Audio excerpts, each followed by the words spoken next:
I want to bring awareness to the Bell County Family Court system and the corruption that goes on within it, and how they assisted my abuser to keep my kids away. Let parents know that they have a voice, that the community is here to back and support them, that we understand that these social workers are corrupt, and that CPS is abusing its power. I don't understand, and that's my problem, is that I don't understand how a system that is supposed to help families and keep them together have systematically kept me and mine apart. I was arrested, my daughter was taken, and I was ultimately found innocent of my parole and released. By that time, the department would not give my child back, and they said that I was the perpetrator because I was with him. I was a victim of a corrupt social worker that lied on a removal affidavit in order to remove my children. My goal is to help with CPS reform. I'm holding them accountable for violating my 14th Amendment rights in Texas Western Federal District Court. I want the community to know that CPS isn't always right, and what they are doing is wrong. Families deserve to be together. They're not making any reasonable efforts. They're not giving families due process, and they are removing kids based on lies and omissions. Shot me. We had a 9-month-old daughter, and when I went to the hospital, I found out I was pregnant, and then I also lost my leg. And so I carried that second child for 9 months, and after giving birth, they took her from me, and I've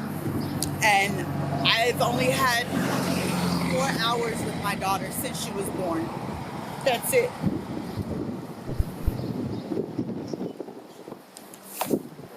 Okay, so child support is voluntary. I think it's kind of criminal that these judges are magistrate people and the friends of the court, they're also called lawyers. They're doing this for profit industry. They're not educating people on that. They're taking a bond on your child. They're putting trust on your child. They're making your child to be a debt that somehow it just magically appeared if you're supposed to be a sovereign person. All these people took oath of office, which is to abide by the Constitution. Duran versus Garcia is a case law where you don't even have to have possession of the child to be entitled to compensation. So that just shows you how ridiculous that the system is. What's another thing going on?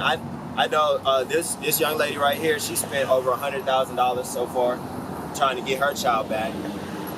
You can explain a little bit. Fortunately, I was in a position to where I could pay massive amount of money to fight for my child, and I did get my children back in 5.5 months.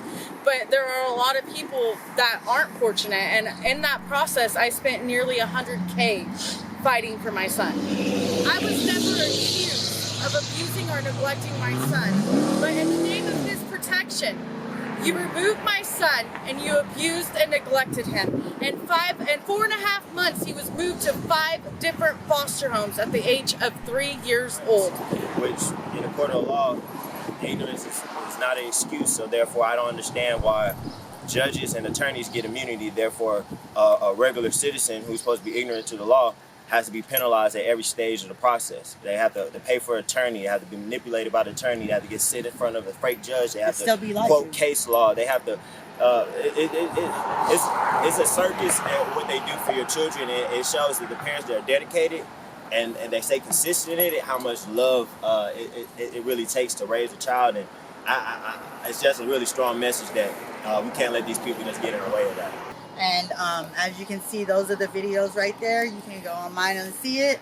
And you can watch the judge laugh at me when I asked for a protective order. She laughed at me and said, well, if he's not going to follow an injunction, why give him a protective order? I want my babies to know that I love them. And I'll never give up. And I'll never stop. And regardless of what anybody tells you, I love you. And whenever you need me, whenever I have you again, I'll be there.